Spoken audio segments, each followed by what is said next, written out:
Uhali gani mtazamaji wa PMTV Tanzania, karibu katika update za PMTV. Nipo hapa tena kwa ajili yako wewe kukujuza kile ambacho kinaendelea ndani na nje ya mipaka ya Tanzania.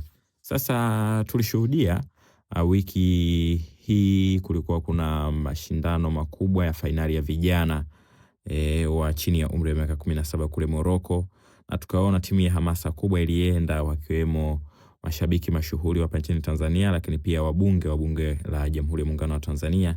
Baadhi yao walienda pia huko kwa ajili ya kutoa hamasa kwa timu hiyo ya vijana. Sasa leo, mapema leo, spika wa bunge amezungumza jambo. Anasema wabunge waliokwenda Morocco hawakuwa na kibali.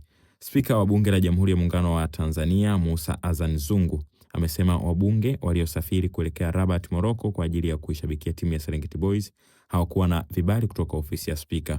Akizungumza leo Juni 4 mwaka 2026 bungeni jijini Dodoma katika bunge la 13 mkutano wa 3 kikao cha 43, Zungu amesema waheshimiwa wabunge, kabla ya kuendelea, juzi kulikuwa na fainali za under 17. Mheshimiwa Rais alitoa usafiri wa ndege na hamasa ili timu yetu ipate ushindi.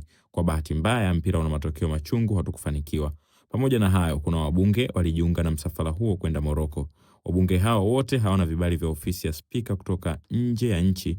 Kwa maana hiyo, natoa maelekezo kwa katibu ya kwamba wabunge wote waliosafiri bila kibali cha spika ama ofisi ya spika waandikiwe barua za kujieleza kwa nini wamevunja kanuni za kibunge za kutoka nje ya nchi bila kibali cha ofisi ya spika, pamoja na mambo yaliyopo taratibu za kibunge lazima zifuatwe. Katibu wape siku 4 walete majibu yao, na wakishindwa, hatua na kanuni za kibunge zichukuliwe dhidi yao, amesema Spika Zungu.